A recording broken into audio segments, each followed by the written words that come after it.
Hi, my loves. Welcome back to the Starscartel channel. If you don't know, I'm Star. Today I'm here with a dream. In this dream, I was at, it looked like a center or a house. And in this center, in this house, it was like a mansion. It was filled with athletes, musicians, models, actors, actresses, people, people that were in the industry.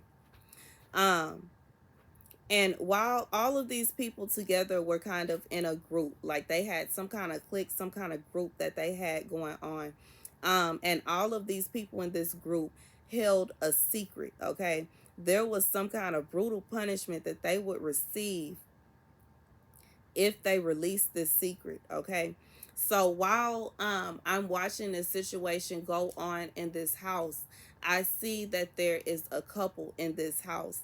Now, one of the people in the couple, they are not a part of this group.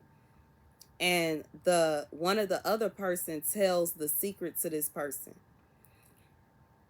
And I think not on purpose, but anyways, somehow they find out, they begin chasing after this couple, but they do end up escaping to a new location, okay?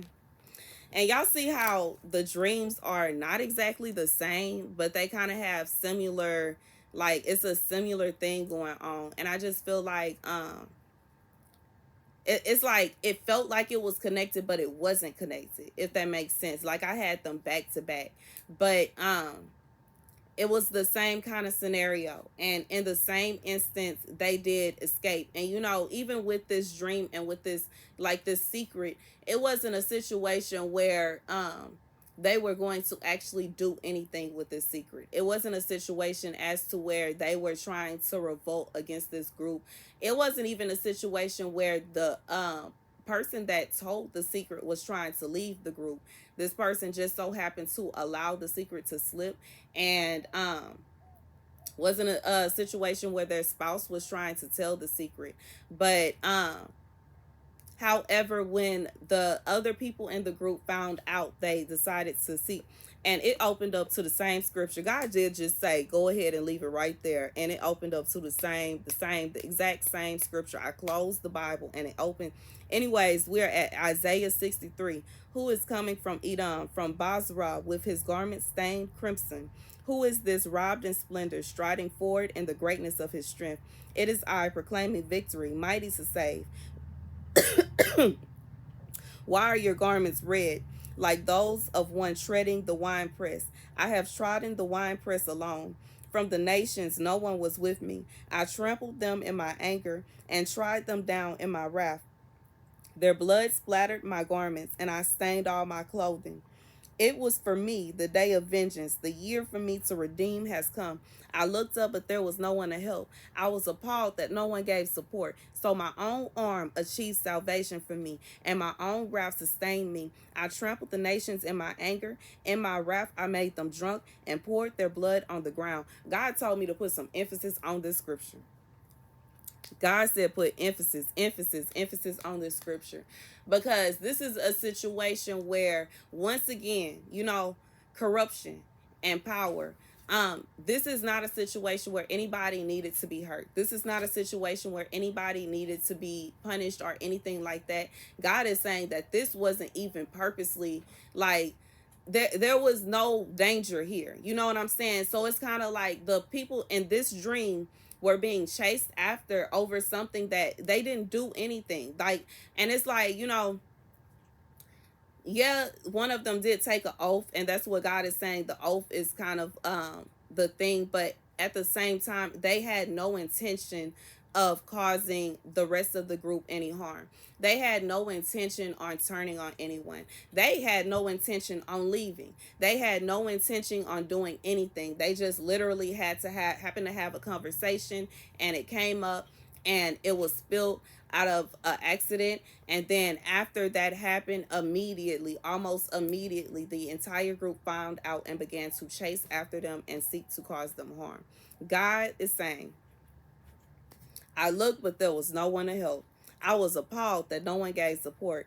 So my own arm achieved salvation for me, and my own wrath sustained me. God said that he will use his own arm to protect whomever is in this situation. His own arm is going to achieve vengeance. His own wrath is going to achieve uh sustainment. God is saying that this is, once again, in this situation, this couple got away. These people got away. God is saying that he is not going to allow any harm to come to anyone that does not deserve. Like, this is unprovoked. Uh this is unprovoked.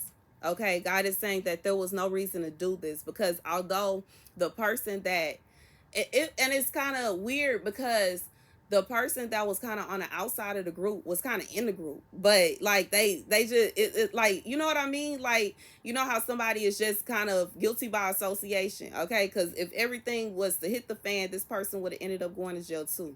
So it's kind of like, it didn't make sense to try to keep this person on the outs anyway. Okay, 555, as I said that, but it is like they was on the outside, but they was in the inside, and it's just like, I just feel like God is saying, like, what is this? You know what I'm saying? What is this? What is this? This is nonsense. It's nonsense. It makes no sense. And then on top of that, like I said, it wasn't like they had intentions on going and shouting this from the rooftops to the world. It's not like they had intentions on doing anything to cause harm to the group. They had no intentions on even trying to go against, like, they didn't even have intentions on leaving. But it was one of those situations where you can't talk, and it's one of those situations where you got to keep your mouth shut, and I understand. Okay. And yeah, it's just certain things, like, even I have certain things that I can't say on here, just period. And I just feel like um that's kind of the situation. It was certain things that you can't say, certain things you got to keep your mouth shut, certain things that you can't share. And the only messed up thing about it, I feel like the reason that God is going to seek vengeance up on this couple is because the person that it was shared with, it wasn't even like this person was a part. This person was there too. This person lived there too. And it was kind of like, why? It just didn't make any sense. It was kind of weird. You know what I'm saying? But anyways, that's the message. Okay, God is saying, for both of these, it is I proclaiming victory, mighty to save. Why are your garments red like those of one treading the winepress? Like, if you just listen to this scripture, God said he got on a red robe. And it's not red because it was originally red. At first it was white like this here, but it turned red like this here because he went out and he sought war against his enemies. Like, God is saying he is about to throw hands. God say he got all the smoke. God say he got time today. He not sleep. And I just feel like this just goes to show, because this isn't even a situation where, and it's not to say that they were just bad people or they were doing something evil, but it's just to show that God sees everything, every little piece of everything. And although they could turn around and say, well, they told the secret and they wasn't supposed to tell it, and God was like, like this, like, what, why? That's crazy. Because this person was there too. Like, everybody welcome this person as well. And I just feel like God is saying that it was no reason for it to go to the extent that it went to. I don't know who going through this. I don't know who got this going on right now. But God is saying that the extent that it has been taken to, it is unnecessary. It makes no sense. And like, once again, this is another situation where this group would have been better off leaving it alone. This is another situation where these people would have been better off just leaving you be. And sometimes, when people obtain a certain amount of power, they don't think logically about everything, and just because we can't physically see God does not mean that God does not exist. Just because we cannot physically, like I can, but everybody can't physically hear God does not mean that God is not there. It doesn't mean that God is not watching over us and listening to us and seeing things that are going on around us. And God is not like how what's that movie Divergent, what is it, a surgeon, the third one, where they found out that there was a society that was actually watching bad things happen in their city and never interfering with it. God said he don't do that. That's not him. That's not how he roll. When he see things going on, he interferes, he interrupts, he makes noise.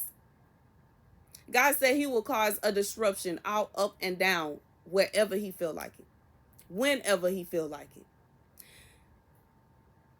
And that's the message. Okay. That is the message. That is the message. That is the message. That is the message. Okay. Once again, whomever is in this situation, I will keep you in my prayers. I don't know what you got going on. Okay, I don't know what you got going on. I don't know what you got yourself up into, you know what I'm saying? But I will keep you in my prayers. And God said vengeance belongs to him. Keep going. Listen to what he tells you to do and you'll be fine. That's the message. Thank you guys for watching. Be sure to like, share, and subscribe. Deuces.